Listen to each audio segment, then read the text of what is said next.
Bismillahirrahmanirrahim. Assalamualaikum warahmatullahi wabarakatuh. Siang semuanya, bapak-bapak dan ibu-ibu. Saya melihat ada Pak Susanto di sini. Aduh, terima kasih dapat kesempatan ketemu dengan Pak Edi. Terima kasih.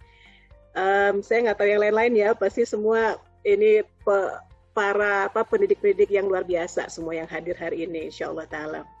Jadi saya juga merasa beruntung bisa ada di sini ya, bisa diundang dan berbagi apa yang bisa saya bagi ya berdasarkan ilmu dan hikmah dari ilmu yang pernah saya miliki ya, insya Allah. Jadi kita mulainya dengan judulnya ya. Saya memilih judul yang mungkin kedengarannya kok kurang optimis gitu ya, tapi enggak. Justru ini akan membuka cakrawala baru bagi kita untuk mulai berkontemplasi tentang apa-apa yang sudah kita lakukan sebagai pendidik selama ini. Dan saya juga yang paling berdosa kalau saya nggak menyampaikan apa yang harus saya sampaikan, karena saya adalah psikolog pendidikan gitu ya, kebetulan. Jadi judulnya, dapatkah pendidikan di Indonesia diselamatkan? Ya, memangnya ada apa dengan pendidikan di Indonesia? Kan itu pertanyaannya ya. Jadi kita ngobrol, kemudian dilema konsep normal sebelum corona dan setelah corona. Oke? Jadi agendanya supaya kita nggak ngalur ngidul, nggak ngelantur kemana-mana, saya punya 6 buah agenda ya. Pertama, kita akan menilik kembali apa sih janji kita sebagai pendidik ya, apa sih janji pendidikan nasional ya. Kemudian menjawab pertanyaan-pertanyaan besar tentang hasil pendidikan di Indonesia. Apa saja yang sudah kita apa yang kita lakukan ini, apakah hasil sudah mencapai yang kita inginkan gitu ya. Kemudian saya menyebutnya psikologi pendidikan lubang biawak. Apa sih maksudnya? Nanti kita obrolin. Kemudian pendidikan sebelum corona dan setelah corona, normal lama, saya dalam quotation saya taruh di situ dalam tanda kutip, dan versus normal baru gitu ya. Kemudian bagaimana menjaga kesehatan mental anak, orang tua dan guru di era new normal ini berdasarkan diskusi kita yang sebelumnya nanti. Kemudian terakhir, haruskah sistem pendidikan ini dipertahankan ya. Insya Allah saya akan mencoba untuk memberikan analisis yang sejujur-jujurnya. Dan mudah-mudahan kita semua bisa berkontemplasi untuk mencari solusi ya. Jadi kita nggak sekedar ngobrol-ngobrol ngalor ngidul nggak jelas tapi nggak ada solusinya gitu ya. Ini saya ingin verifikasi dari Pak Edi, apa benar ini ya, dari ayat 1 pasal 1 bab 1 UU SPN nomor 20 tahun 2003 dikatakan bahwa pendidikan nasional itu janjinya adalah usaha sadar dan terencana untuk mewujudkan suasana belajar dan proses pembelajaran agar peserta didik secara aktif mengembangkan potensi dirinya untuk memiliki kekuatan spiritual, keagamaan, pengendalian diri. Saya ulang, kekuatan spiritual, keagamaan, pengendalian diri, kepribadian, kecerdasan, akhlak mulia, serta keterampilan yang diperlukan dirinya, masyarakat, bangsa, dan negara. Kira-kira itu benar ya, Pak Edi ya? Ya. Benar ya? Oke, baik. Nah, saya ingin verifikasi, takutnya saya salah ini mengquote-nya. Oke, baik. Nah, sekarang itu janji kita ya, janji kita kepada bangsa ini bahwa inilah hasil pendidikan yang akan kita berikan ya. Suatu generasi yang akhlaknya mulia, kemudian cerdas, kemudian aktif mengembangkan potensi dirinya, kekuatan spiritual, keagamaannya luar biasa, pengendalian dirinya luar biasa. Itu janji kita nih, terampil pula. Baik, saya cuma pengen kita mundur 10 tahun aja ya, satu dasawarsa aja untuk menjawab pertanyaan-pertanyaan besar tentang hasil pendidikan di Indonesia selama ini dalam 10 tahun terakhir aja. Jadi dari ini semua saya ambil dari hasil survei, ya mudah-mudahan bisa diverifikasi kalau ada yang salah, barangkali Pak Susanto juga nanti ya. Dikatakan bahwa survei kemampuan pelajar yang dirilis oleh Program for International Student Assessment PISA ya tahun 2019 bulan Desember, bahwa Indonesia adalah di urutan yang ada yang 5 terendah dari dunia ya, dari 72, kita dari 77 negara, kita di peringkat 72, untuk matematika 72 dari 78, sains 70 dari 78. Ya, kata pengamat pendidikan Pak Budi Triko Rayanto mengatakan kualitas guru juga sangat rendah katanya. Ya, hasil uji kompetensi guru rata-rata di bawah 5 ya. Saya cuma mengulang saja apa yang dikatakan oleh hasil riset dari hasil statistiknya, surveinya. Kemudian sistem pendidikannya masih saja membelenggu katanya gitu ya. Guru masih menjadi satu-satunya narasumber ya, bukannya pendamping, penyemangat atau fasilitator atau bukan coach. Kemudian sekolah-sekolah atau sistem pendidikan kita masih menganut pendidikan massal katanya. Sekolah masih seperti pabrik ya. Apa yang dibutuhkan oleh industri itulah kita siapkan ya, bukannya untuk memaksimalkan semua potensi yang ada di diri seorang anak didik ya, tapi malah menyiapkan mereka untuk bekerja di pabrik, apapun pabriknya, pabrik besar atau pabrik kecil ya. Yang penting mereka disiapkan untuk menjadi pekerja, bukan dipersiapkan jadi orang yang menyediakan lapangan kerja. Okay? Kemudian dikatakan institusi pencetak guru-guru masih belum berhasil menghasilkan guru-guru yang berkualitas ya. Penghargaan pada profesi guru sangat rendah dibandingkan dengan Singapura atau Finlandia misalnya ya. Kalau untuk di Finland atau di Singapura, kalau ingin jadi guru itu syaratnya gila banget ya, harus yang cum laude, harus yang sudah master's degree, spesialisasinya jelas gitu ya. Jadi berat sekali syaratnya, dan penghargaan pemerintah kepada guru-guru luar biasa dalam segi gaji maupun apresiasi ya. Saya nggak tahu gimana ya kalau teman-teman pendidik yang lain ya. Saya tiap ditanya, walaupun saya dosen, walaupun saya profesi saya yang lain-lain juga ada gitu ya, pengusaha juga, tapi tiap ditanya, ibu profesinya apa? Saya dengan bangga mengatakan saya ini guru ya. Saya nggak kepengen mengatakan saya dosen atau apalah ya, yang penting saya lebih bangga disebut sebagai guru ya. Nah itu apakah juga di-share atau dirasakan oleh semua teman-teman, saya nggak tahu ya, cuman ini kata surveinya begini. Kemudian ini yang paling yang paling itu jadiin panelis sudah masuk ya. Kemudian yang paling parah ya, saya nggak bisa. Yang paling parah yang saya rasakan adalah berdasarkan hasil analisis dari masalah pasien-pasien saya dalam 2 tahun terakhir ya, tahun 2018, 2019 dan termasuk awal tahun ini juga. Kebanyakan pasien-pasien saya itu berhubungan dengan kurang harmonisnya hubungan anak dengan orang tua.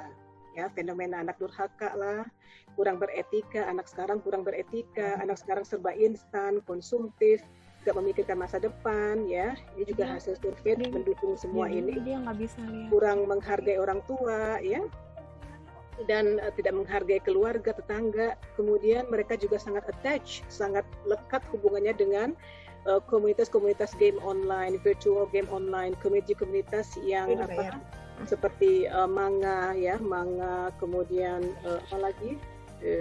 anime seperti itu.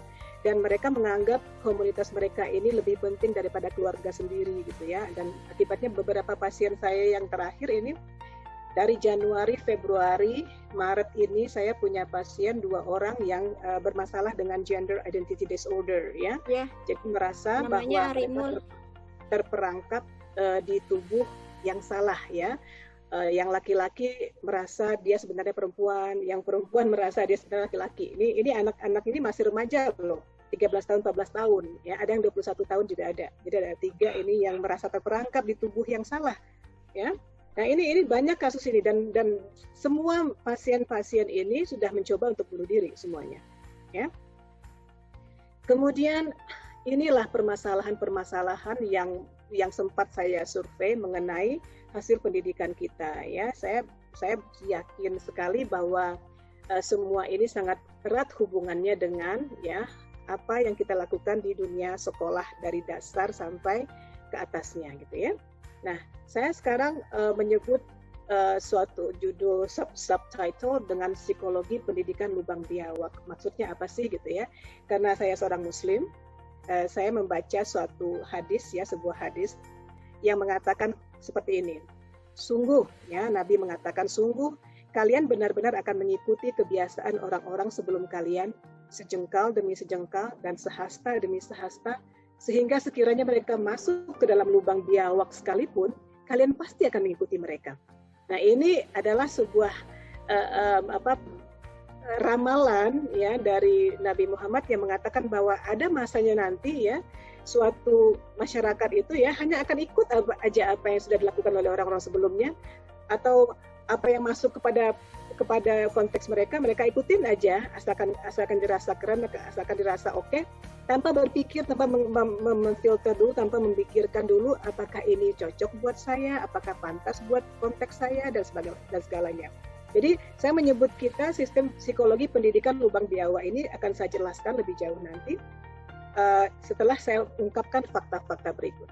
Ya, kalau kita mau lihat lagi statistiknya, ternyata 87%, 87,18% dari jumlah penduduk Indonesia adalah penganut agama Islam. Ya, 6,96 Kristen Protestan, 2,9 Katolik, 1,69 Hindu, 0,72 Buddha, 0,05 Konghucu, 0,13 agama lain, dan selebihnya tidak terjawab atau nggak ditanyakan. Okay? Nah, saya juga akan coba untuk membuka sedikit, mengingatkan kembali kepada kita yang sudah pernah belajar tentang cultural dimension dari Hofstede atau Hofstede. Ya, jadi Hofstede mengatakan bahwa dunia ini, ya, dulunya banget ya, sebelum revolusi industri, merupakan dunia yang semua masyarakatnya berkultur kolektif katanya. Ya, apa sih itu kultur kolektif? Ya, sebagian teman-teman pasti sudah tahu ini, ya, pasti sudah tahu. Tapi untuk yang belum tahu, kultur kolektif adalah kultur di mana, ya, kita itu berbicara dengan bahasa kita, bukan bahasa saya, ya. Jadi we instead of I, ya. Kalau untuk negara yang individualis, ngomong selalu I. Untuk saya, untuk saya, untuk saya. Kalau untuk yang kolektif adalah kita, untuk kita, untuk kita, untuk kita, ya. Jadi Hofstede datang dengan dimensi-dimensi individualistik, kolektivis, masculine, feminine. Nanti kita jelaskan seperti apa. Tapi yang jelas, ya, untuk kultur kita Indonesia termasuk dalam kultur negara kolektif, ya.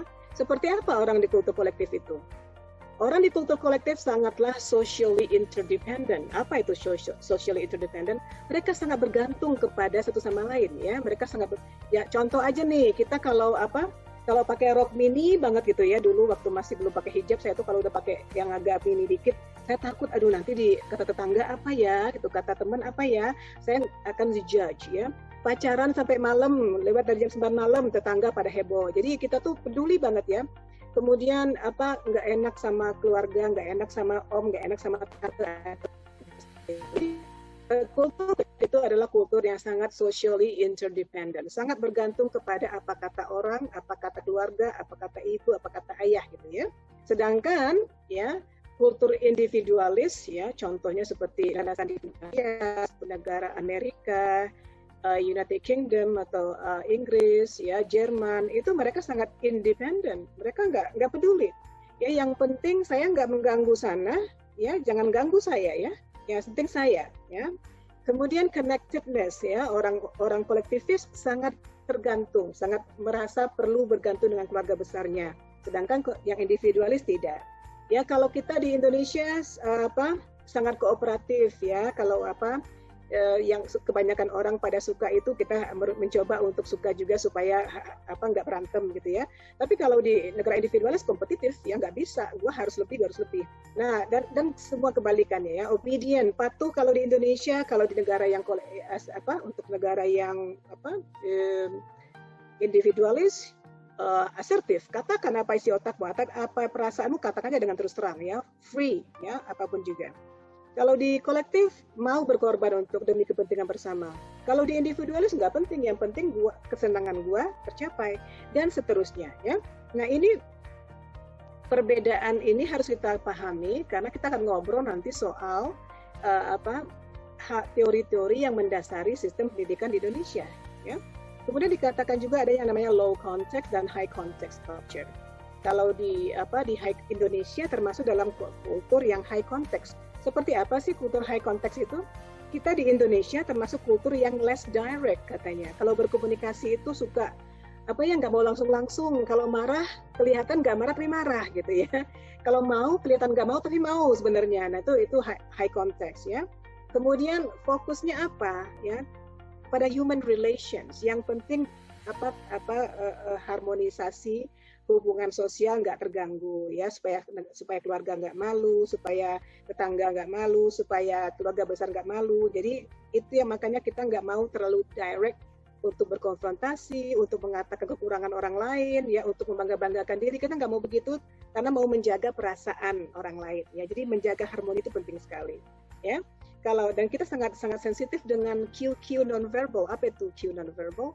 Kita merasa wajah kita orang berubah aja kita udah tahu orang ini marah ini sedih ini dan segala macam ya. Feelings of others penting sekali ya. Empati kita sangat jauh lebih tinggi daripada orang di konteks yang low konteks ya. Contoh low konteks yang mana aja, kayak Amerika low konteks, Jerman low konteks, Skandinavia low konteks. Jadi buat mereka semua itu harus spesifik, harus jelas. Kalau lapar bilang lapar ya, kalau suka bilang suka, kalau nggak suka bilang nggak suka, jelas-jelas gitu ya, precise, detail ya. Kemudian mereka nggak bisa membaca dengan baik ya bodily cues ini, ekspresi-ekspresi orang tuh nggak kebaca. Kalau nggak dikatakan A berarti jawab walaupun ekspresinya walaupun ekspresinya jelas mengatakan A, tapi kalau nggak dikatakan dengan jelas mereka tidak mau percaya kalau itu adalah A misalnya ya. Nah setelah dikumpulkan semua data-data, ternyata Indonesia itu budayanya sangat kolektif ya, dan ini ada indeksnya, ada nilainya ya. Di negara Indonesia dikatakan power distance 78. Apa itu maksudnya ya? Power distance adalah ya, suatu persetujuan dari suatu komunitas, satu kultur, bahwa ada strata dalam masyarakat ya. Ada yang lebih dihargai, ada yang lebih dihormati, ada yang lebih berkuasa dibandingkan yang lain. Itu namanya power distance. Contohnya, orang tua dianggap lebih tinggi derajatnya daripada anaknya, kakak lebih tinggi daripada adik, guru lebih dihormati gitu ya daripada murid, dan seterusnya. Jadi ada strata. Nah, Indonesia termasuk yang tinggi ini power distance-nya. Ya, kita masih value kita, nilai-nilai dasar kita di kultur kita masih menganggap guru masih menghargai guru dengan tinggi, menghargai orang tua, ya menghargai yang lebih tua, menghargai bos, menghargai yang lebih berkuasa. Itu diterima di Indonesia. Ya, tinggi nilainya. Kalau individualism, ya sifat mementingkan diri sendiri saja, ya tidak membutuhkan orang lain, nggak peduli orang lain, ya itu rendah di Indonesia, hanya 14 saja. Ya. Kemudian keinginan untuk memelihara harmonisasi sosial, menghindari konflik langsung, itu ya di Indonesia 48 nilainya. Jadi kita masih menjaga banget harmoni gitu ya. Kemudian untuk memperhatikan sesama, untuk tidak berkompetisi ya. Indonesia juga adalah negara yang tidak begitu ingin berkompetisi ya, karena masih nilai-nilai kita menginginkan jagalah. Jadi jangan sombong lah, jangan sok-sokan lebih hebat segala macam gitu ya. Kemudian long term orientation ya. Indonesia ini cukup terbuka untuk hal-hal yang baru ya. Hal baru mereka membukakan diri ya, tapi tetap menjaga tradisi. Masih mau menjaga tradisi. Tradisi yang diwariskan oleh nenek moyang ya.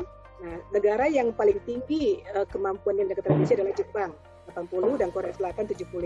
Sedangkan Amerika contohnya mereka nggak begitu peduli dengan menjaga tradisi, 29 nilainya. Jadi apa yang bisa kita pelajari dari ini semua ya? Di sekolah ya, negara kolektif seperti Indonesia ini, seperti Indonesia, negara Thailand, ya itu termasuk kolektif ya, dianggap diam itu emas. Ya. Kemudian kalau di kelas itu menjaga perasaan guru, menghormati guru adalah kewajiban. Kemudian konfrontasi atau debat dihindari. Sedangkan di negara-negara individualis di sekolah-sekolahnya bicara dan katakan apa saja yang ingin dikatakan dengan terus terang ya. Kalau perlu berargumen dengan guru nggak masalah, itu oke-oke saja ya. Guru dan murid memiliki level yang sama. Ya, guru tidak harus dihormati seperti orang di kolektif, seperti di Indonesia menghormati guru. Ya, di Jepang juga guru sangat dihormati. Di Korea juga guru sangat dihormati. Di Thailand juga. Jadi kalau di negara individualis enggak. Guru itu ya sama aja sama kita, sama murid katanya gitu kan. Enggak ada hak mereka untuk merasa lebih hebat dan lebih dihormati. Okay? Dan jika berbeda pendapat, ya kalau di negara kolektif harus dihindari banget itu di kelas. Sedangkan di sekolah-sekolah di negara individualis, jika berbeda pendapat ya nggak perlu jaga harmoni. Yang penting apa yang ada di pikiran Anda katakan dengan terus terang ya. Nah, apakah ini salah atau benar? Nanti kita obrolin ya. Kalau di keluarga gimana? Nilai-nilai di keluarga di negara kolektif seperti Indonesia ini ya, manusia lahir dengan keterikatan kepada keluarga besar maupun keluarga inti. Ya, jadi keluarga itu nggak cuma bapak, ibu, anak-anak dan anak-anak. Keluarga itu adalah termasuk om, tante, nenek, kakek, ya, dan ipar-ipar itu masuk keluarga besar. Kemudian dan anak-anak diajarkan berpikir dengan kata kita ya, kita semua untuk kita, bagi kita, keluarga kita ya. kalau di negara individualis ya manusia itu lahir untuk menjaga diri sendiri ya. Jadi enggak, yang namanya keluarga itu ya cuma bapak, ibu dan anak-anaknya. Jadi kalau nenek, kakek segala macam itu enggak seperti di Indonesia ya, dianggap sebagai orang yang independen, yang di luar dari keluarga kita gitu ya. Kemudian anak-anak diajarkan untuk berpikir dengan kata saya atau aku yang penting ya, bukan kita tapi aku ya. Kalau di kolektif, harmonisasi sosial dijaga banget. Kalau di individualis, katakan apa yang diinginkan tanpa rasa takut ya. Kemudian di kolektif, sumber daya dibagi dengan keluarga besar ya, harus berbagi dengan siapa yang kurang beruntung di keluarga kita, keluarga besar kita. Tapi kalau di individualis, hartaku, hartamu, hartamu ya. Bahkan anak kepada orang tua pun begitu. Orang tua kepada anak pun begitu ya. Saya selama 12 tahun di Amerika, saya betul-betul shock ya dengan kenyataan bahwa ternyata sebaik-baiknya teman-teman saya yang orang Amerika pun ya, kalau orang tuanya mereka nggak merawat mereka gitu, istilahnya kalau sudah tua ya sudah masuk panti jompo ya, panti Breda sudah ya. Dan ada waktu itu saya punya orang tua angkat yang baik banget, baik sekali ya. Tapi yang saya tahu ya, kalau ketemu dengan orang tua dari orang tua angkat saya ini sudah 90 tahun umurnya, itu tinggal sendiri dan nggak diurusin gitu loh ya. Jadi itu biasa banget, dan itu bukan sesuatu yang amoral di sana, biasa sekali ya. Nah, saya ingat ya waktu itu saya diundang ini oleh orang tua angkat saya di Amerika, diundang makan steak ya. Nah, di steak di Outback Steak kalau nggak salah waktu itu. Ayo nanti kita makan bareng-bareng gitu ya, makan bareng. Saya juga akan ajak mama saya nih katanya gitu ya. Oh gitu ya, mamahnya berapa umurnya? 93 tahun apa 90 tahun, saya lupa. Pokoknya di atas 90. Oke? Nanti dijemput nggak mamanya? Oh nggak, datang sendiri katanya gitu. Oh oke lah, wah hebat orang Amerika ya, umur 90-an masih nyetir sendiri gitu ya. Jadi ketemulah kita di tempat makan, di tempat steak gitu ya. Nah setelah ketemu di situ, kita disuruh order steak. Nah karena saya baru datang ke Amerika, ya orang tua angkat mengatakan, Yanti silakan ya pilih steak yang paling enak dan paling mahal yang ada di sini karena kamu adalah tamu kami. Waduh, baik banget gitu ya. Saya pilihlah yang paling mahal. Yang paling mahal ya oke. Ya, saya pilih waktu itu New York steak. Kemudian giliran mamah dari orang tua angkat saya ya, saya nggak usah sebutkan namanya lah ya. Beliau dengan sangat hati-hati ya melihat daftar harga dengan gemeteran, dan 90-an gitu loh ya, tapi masih kuat aja melihat, dan akhirnya beliau memilih steak yang paling murah ya dan paling kecil ukurannya. Saya kira mungkin ini grandma ini memilih yang paling murah dan paling kecil memang karena dia suka yang itu gitu, dan karena pengen sedikit aja makannya. Oke? Nah setelah selesai makan enak segala macam, waktunya untuk membayar ya. Dan saya kaget sekali. Waktu membayar, saya dibayarin oleh orang tua angkat, dan sang grandma, ya ini ibu dari orang tua angkat saya itu, dengan gemeteran membuka dompet kecilnya untuk mengeluarkan uang dolaran, ya murah sekali steaknya, untuk mengeluarkan membayar sendiri makanannya. Dan anaknya menunggu sang ibu mengeluarkan uang yang sedikit itu gitu ya. Padahal gampang banget kalau mau untuk bayarin gitu ya, tapi nggak dibayarin. Tapi itu adalah awal pertama kali saya ke Amerika, saya masih kaget banget. Tapi setelah saya lihat, lama-lama itu bukan hal yang abnormal di Amerika, biasa banget. Ya, biasa banget. Okay? Nah ini yang saya katakan ya, perbedaan konteks dari negara individualis dan negara kolektif. Ya, kalau kita kan kalau orang tua 50 tahun aja, aduh udah dimanja banget, jangankan bayar umur 90 tahun gitu ya. Tinggal di rumah kita kadang-kadang diurus yang baik gitu kan ya, dibayarin semua kebutuhan hidupnya, tapi itu bukan hal yang dianggap normal di konteks individualis. Oke? Baik. Jadi sistem budaya kolektif dan individualis ini sangat berbeda ya, dan ini berpengaruh di keluarga, di sekolah, dan semua aspek kehidupan ya. Nah pertanyaan kita sekarang, sistem pendidikan kita selama ini memakai kacamata apa? Ya, yang saya tahu ya, pasti saya minta bantuan juga dari teman-teman dari Kemendikbud ya. Apakah benar ya semua regulasi pendidikan ya pendekatan-pendekatan ilmiah dalam mendidik dan metode pendidikan kita di Indonesia ini, betulkah kita memakai psikologi Barat? Ya, itu harus diakui. Ya, definisi cara berpikir Barat ya versus Islam yang merupakan agama terbanyak di Indonesia ya. Apakah dan bukan berarti mengesampingkan agama lain ya, tapi kita sekarang melihat yang paling banyak adalah Islam. Okay? Nomor 2 adalah Kristen, Protestan, kemudian Katolik ya. Nah, kita akan ngobrol masalah belief system, masalah mindset, sistem nilai di Barat versus sistem nilai di Indonesia ya. Kita harus akui sampai sekarang ya, tes IQ di Indonesia masih menggunakan tes IQ Stanford Binet dari psikolognya Prancis. Dan kita masih menggunakan tes personality kepribadian untuk dewasa untuk menentukan jenis karir yang tepat, menentukan jodoh yang tepat, menentukan penempatan yang tepat. Kita masih memakai Myers-Briggs Type Indicator. Dan itu harus diakui oleh semua psikolog di Indonesia ya. Itu kita menggunakan itu. Nah, kemudian kita akan ngobrol soal siapakah murid-murid usia sekolah itu ya. Kita lihat di sistem kita mengkelompokkan saja, kita masih menggunakan pengelompokan ala Barat, yaitu menggunakan kognitif teori dari Piaget ya. Kita ada anak SD, anak 6 sampai 12 tahun itu ada di perkembangan kognitif di concrete operational gitu ya. Kemudian kita menggunakan juga teori dari Erik Erikson ya, bahwa itu adalah fase industri versus inferiority.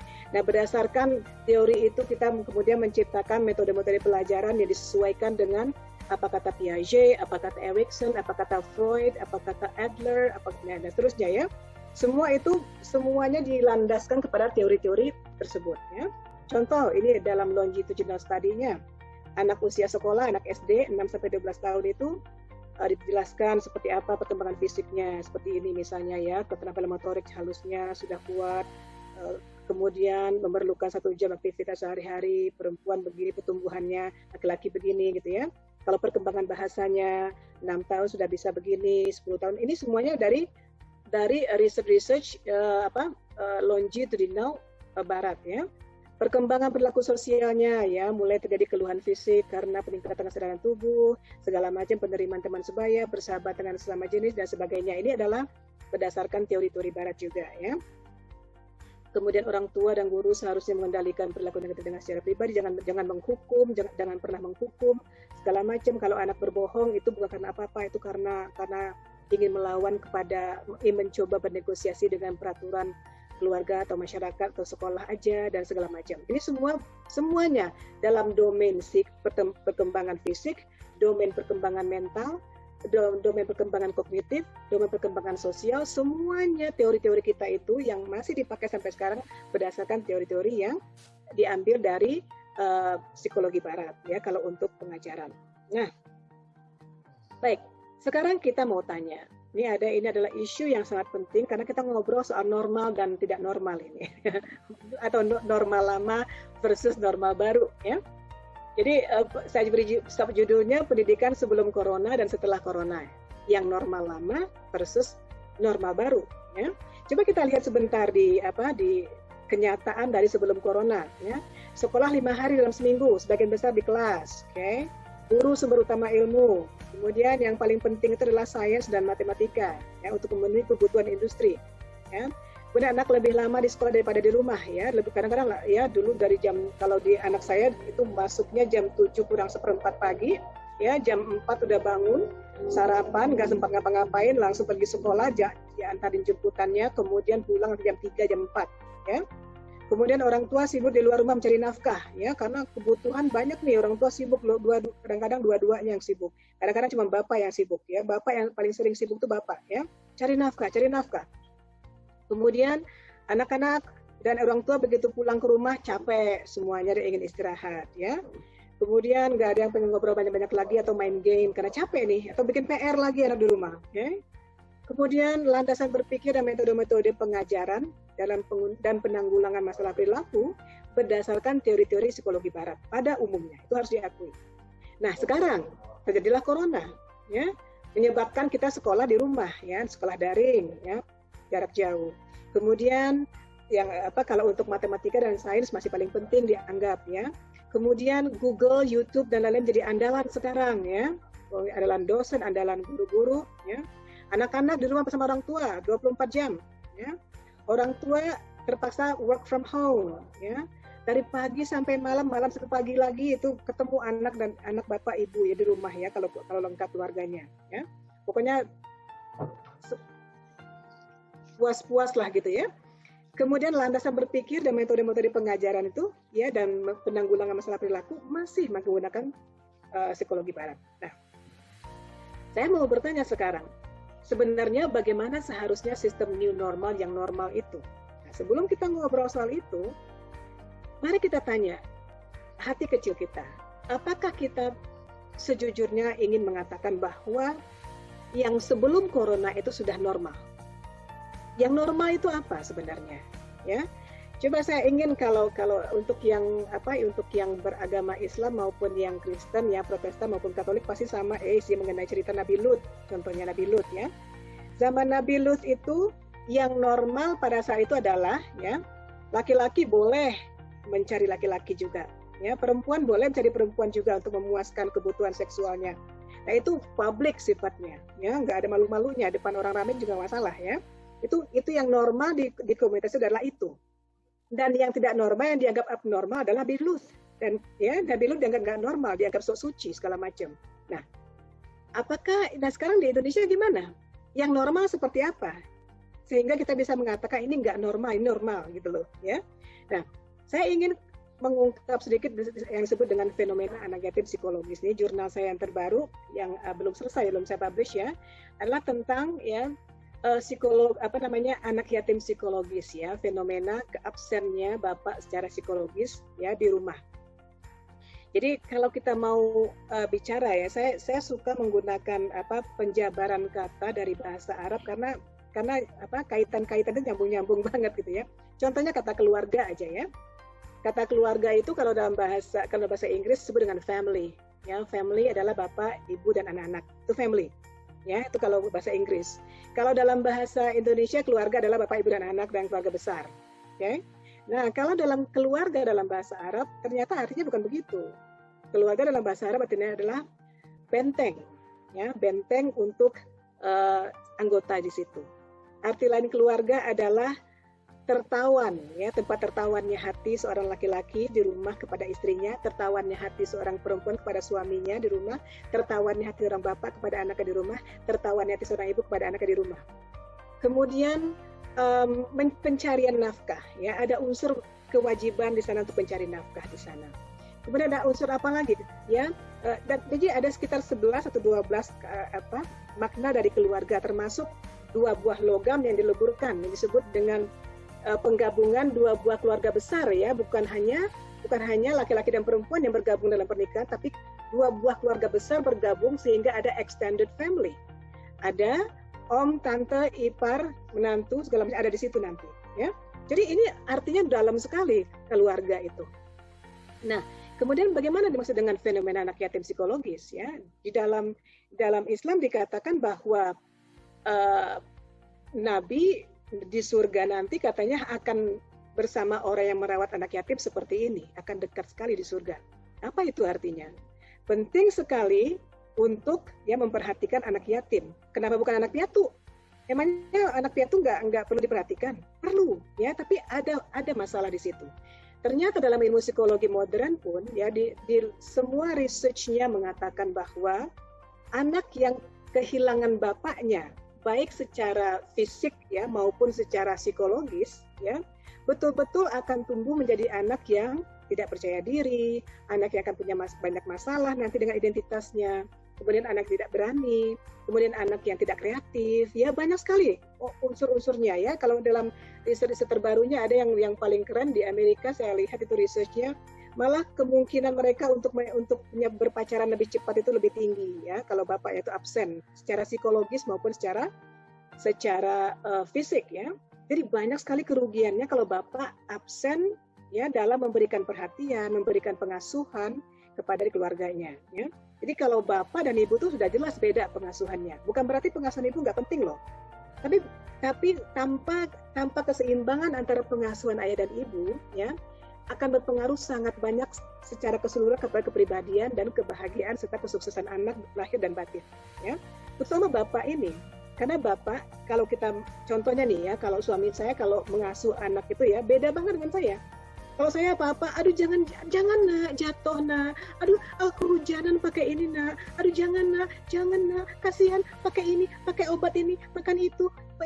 Nah tapi kalau suami saya ngasuh, main lumpur, main dibanting ke atas anak segala macam lah gitu, pokoknya main yang berani-berani, nonton bola lah segala macam ya. Saya adalah anak yang sangat dekat dengan bapak ya, dan saya punya bapak yang sangat peduli dan caring kepada keluarga, terutama kepada saya ini ya.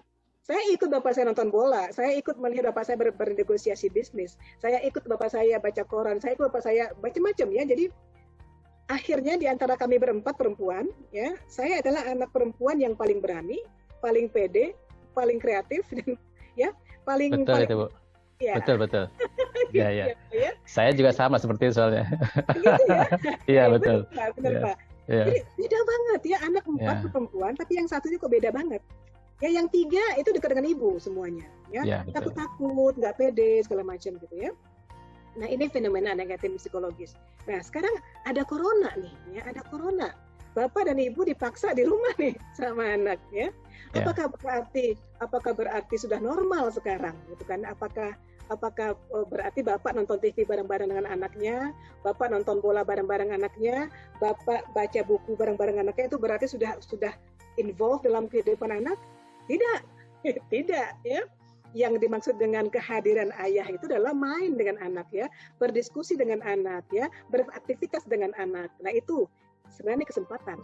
Nah ini yang terjadi selama ini ya, terjadi fenomena anak yatim psikologis ya. Anak terlalu lama di sekolah, 8 jam sampai 12 jam, bahkan ada sampai ada wacana sampai jam 5 sore ya anak-anak di sana. Saya nggak tahu ini guru dengan anak-anaknya sendiri gimana nanti nih. Anak-anak ditinggal begitu lama. Kemudian anak-anak ini ya hanya melihat sekolah lagi dan sekolah lagi gitu ya. Ini yang saya khawatirkan nanti akhirnya corona lah yang istilahnya membenarkan kita. Hei kelamaan gitu ya. Kembali ke keluarga. Nah, kemudian konsep relevansi belajar dengan kehidupan nyata ya. Kita apakah selama ini ya kita merasa kita kontemplasi aja nih ya, belajar 8 jam atau sampai kadang-kadang 12 jam di sekolah itu, apakah ini membantu ya menyelesaikan permasalahan nyata anak di rumahnya ya, membantu komunikasinya dengan orang tuanya, membantu etika kepada orang tuanya, membantu komunikasi dengan tetangganya, membantu menyelesaikan masalah yang ada di keluarganya atau di kehidupan lainnya. Karena hidup ini mereka kan nggak di sekolah aja. Ya, ini kita pertanyakan itu. Apakah dengan menahan mereka di situ lama-lama, ini akan membantu mereka, ya, untuk kehidupan mereka yang lainnya. Kemudian keseimbangan antara pertemuan fisik di sekolah dengan interaksi anak di rumah dengan orang tua yang kehidupan nyata di sekolah, ya. Apakah selama ini sekolah kita ini adalah sekolah untuk kehidupan? Apakah relevan? Ya, contohnya aja nih, kita tahan mereka 8 jam di sekolah gitu ya, belajar macam-macam matematika, fisika, apapun juga lah. Kalau anak SD apapun yang diajarkan, sains, matematika, bahasa, apakah itu akan bisa membantu mereka lebih baik hubungannya dengan rumahnya? Atau misalnya ibunya seorang petani, kayak tetangga saya nih ada yang penggarap gitu ya, penggarap orang suruhan lah ya, menggarap lahan orang gitu ya. Nah, apakah dengan menahan anak si petani ini di sekolah 8 jam, nanti pas mereka pulang, mereka akan bisa membantu menyelesaikan, mengangkat harkat kehidupan orang tuanya, ya? Karena yang saya lihat ya, sekolah kita itu kebanyakan mempersiapkan mereka untuk mendapatkan kerjaan yang bagus nanti setelah tamat kuliah atau setelah tamat SMA nanti, ya. Sedangkan hidup itu ada sekarang, ya. Jadi nggak heran, ini saya mencoba membuktikan dengan anak saya sendiri nih, waktu kemarin 3 tahun lalu saya tanyain, anak saya bingung, kita lagi jalan-jalan di mobil kita ada roti, ada selai, tapi lupa bawa sendok kita untuk mengambil selainya.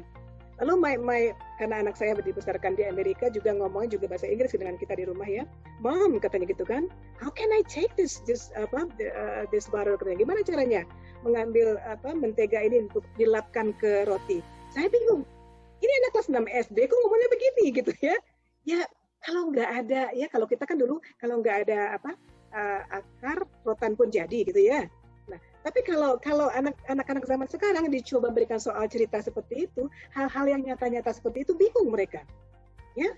Karena buat dalam konsep mereka, kalau mau meletakkan selai ke roti sudah pisaunya, sudah sendoknya. Kalau nggak ada sendok gimana dong, gitu ya?